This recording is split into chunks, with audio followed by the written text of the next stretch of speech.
कला में सबसे इम्पोर्टेंट होते हैं उन सभी तथ्यों पे आज चर्चा होगी। यानी जैसे कि कला के तत्व और कला के भेद, जिसमें सबसे इम्पोर्टेंट जो है उसमें आता है रूप भेद का क्या अर्थ है। तो ऐसे ऐसे क्वेश्चन इस वीडियो में पूछे जाएंगे और उसके आंसर भी आपको मिलेंगे। ठीक है, यथार्थ एवं अमूर्त रूप, ये सब क्या है, इन सब पे क्वेश्चन इस वीडियो में आपको बनेंगे और पूछे जाएंगे।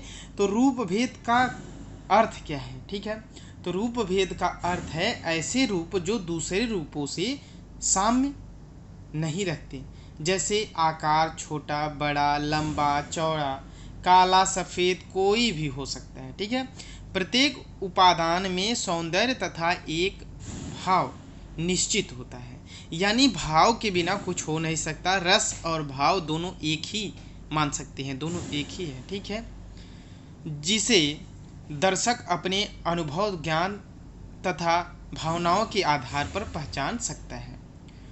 रूपों अथवा आकृतियों का यह विभिन्नता ही रूप भेद होता है। रूप भेद, रूपों अथवा आकृतियों की यह विभिन्नता, कौन सी विभिन्नता?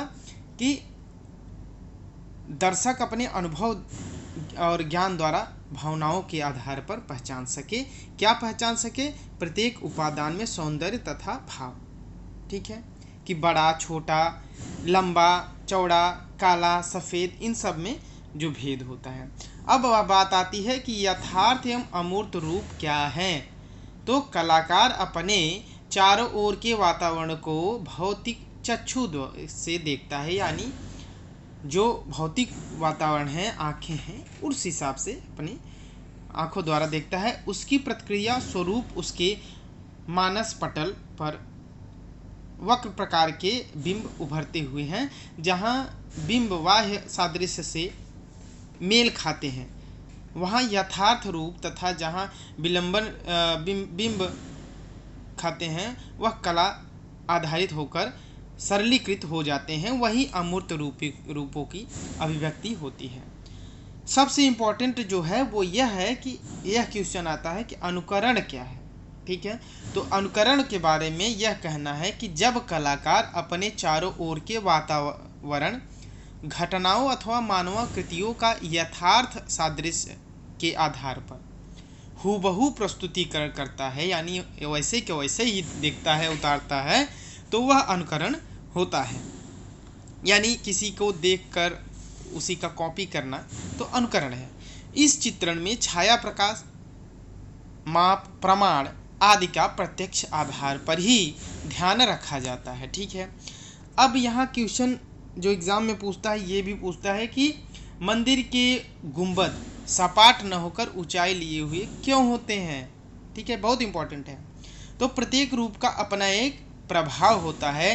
त्रिभुजाकार रूपों में जिनके नीचे की भुजा क्षैतिज तथा दो भुजाएं ऊपर की ओर जाती हैं वह कर्णवत होती हैं, ऊर्ध्वाधर गति का आभास होता है। ऐसे रूप एक ऊंचाई की ओर इंगित करते हैं, जैसे मंदिर तथा गिरजाघर के गुंबद के ऊपर के त्रिभुजात्मक रूप आध्यात्मिक शक्ति की ओर इंगित करते हैं। ठीक है, तो ये जो ऊपर की नुकीली की तरफ होती है वो आध्यात्मिक शक्ति की तरफ इंगित करती हैं, निर्देश देती हैं।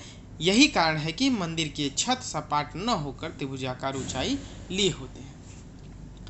और जो इम्पोर्टेंट है वो इसमें क्वेश्चन में रखे हैं क्या, कि सक्रिय एवं सहायक रूपों में से कौन से रूप चित्र के लिए महत्वपूर्ण होते हैं। ये सब सारे नेट के और टीजीटी पीजीटी के लिए बहुत इम्पोर्टेंट हैं, तो आप इसे ध्यान से पढ़िए कि चित्र में मुख्य रूप से जिन दर्शक की दृष्टि सर्वप्रथम जाती है सक्रिय रूप होते हैं, और सहायक रूप सक्रिय रूपों का प्रभाव बढ़ाने में मुख्य भूमिका निभाते हैं। यदि इनके प्रयोग में चूक हो जाती है तो सक्रिय रूपों को सौंदर्य जो है नष्ट हो जाता है। अतः दोनों रूपों का पृथक पृथक महत्व है, अलग अलग एक अपना महत्व है। ठीक है, एक के बिना एक अधूरा है। अब वर्ण को हम किस प्रकार देखते हैं इसकी बात करें तो प्रकाश किरणों के द्वारा, वर्ण माने रंग। ठीक है, तो प्रकाश किरणों के द्वारा हमें कोई भी रंग दिखाई देता है।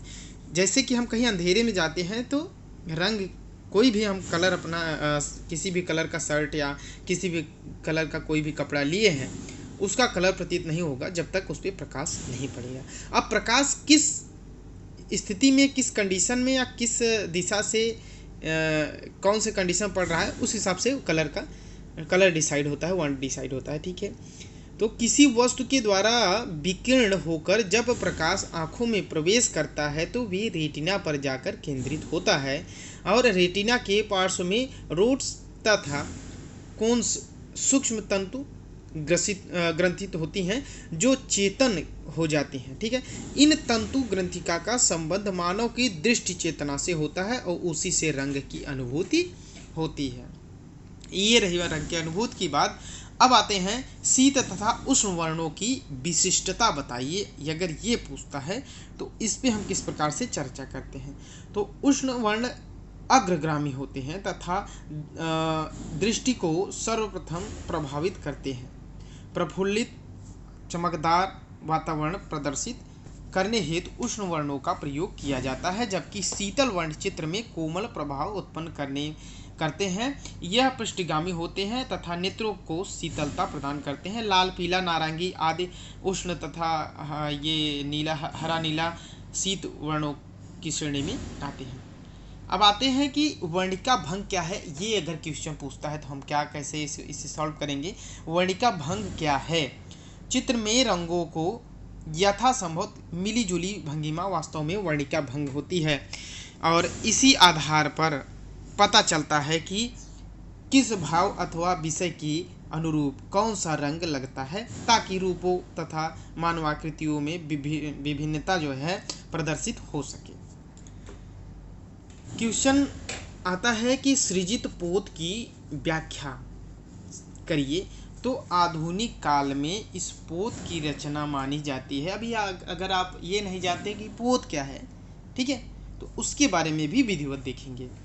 तो आधुनिक काल में इस पोत की रचना मानी जाती है जिसमें कलाकार अपने तकनीकी ज्ञान माध्यम के प्रयोग के आधार पर नित नवीन यानी रोज नया रचनाओं में संलग्न है।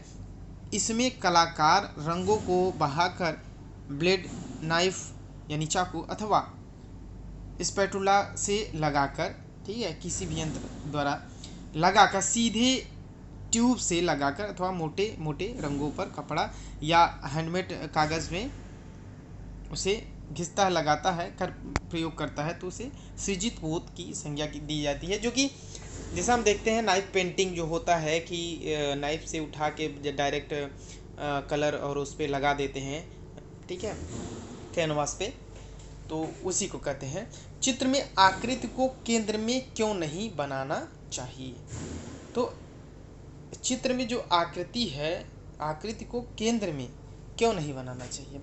तो ये कोई निश्चित नहीं है, लेकिन क्या होता है, सबसे अच्छा इफेक्ट क्या देखा जाए तो उससे ये प्रतीत होता है कि चित्र में आकृति केंद्र में क्यों नहीं बनाना चाहिए। अगर ये पूछे तो केंद्र पर चारों दिशाओं से एक समान बल उत्पन्न होने पर दर्शक की दृष्टि थकान का अनुभव करती है।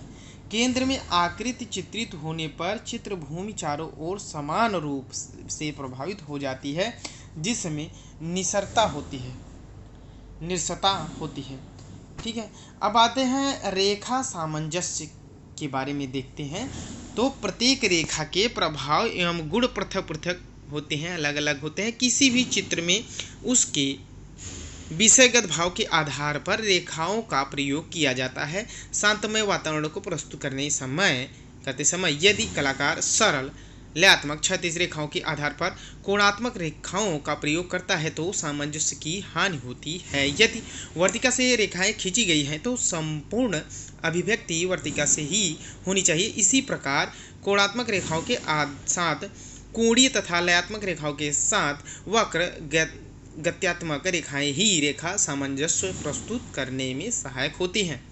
ठीक है, अब सबसे इम्पोर्टेंट जो क्वेश्चन ये बनता है कि किसी भी चित्र की रचना करते समय कलाकार रंगों का चुनाव किस प्रकार करते हैं। तो ये क्वेश्चन आता है, तो किसी चित्र की रचना के समय कलाकार विषय अथवा भाव के आधार पर रंगों का चुनाव करता है। जैसे बसंत में पीला, नारंगी, अंधकार में काला तथा शोक में सफ़ेद आदि रंगों को लगा करता है।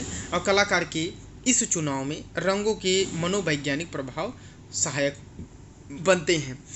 अब सबसे इम्पोर्टेंट और लास्ट क्वेश्चन ये बनता है कि रेखा का महत्व किन कलाओं में दिखाई देता है। तो चीन, जापान, भारत आदि पूर्वी जो देश हैं कलाओं में रेखा का महत्व निर्विवाद है। इन कलाओं में रेखाओं के माध्यम से ही रूपों को उखेरा गया है, ऐसा कहा जाता है। जबकि पाश्चात्य देशों में छापा प्रकाश के माध्यम से रंगों की मिश्रित तानों का प्रयोग किया जाता है, जहां रेखा गौण हो जाती है। ठीक है, तो ये रही। और अगर आप इसे 2 बार 3 बार देख लेते हैं, सारा याद हो जाएगा और बहुत इम्पोर्टेंट है, तो ये सब नॉलेज होना चाहिए। ठीक है, देखने के लिए धन्यवाद आपका। अगर अच्छा लगा हो तो अपने दोस्तों तक शेयर करें और लाइक करके, अगर मेरे चैनल को सब्सक्राइब नहीं किया, सब्सक्राइब भी कर सकते हैं। Thank you for watching.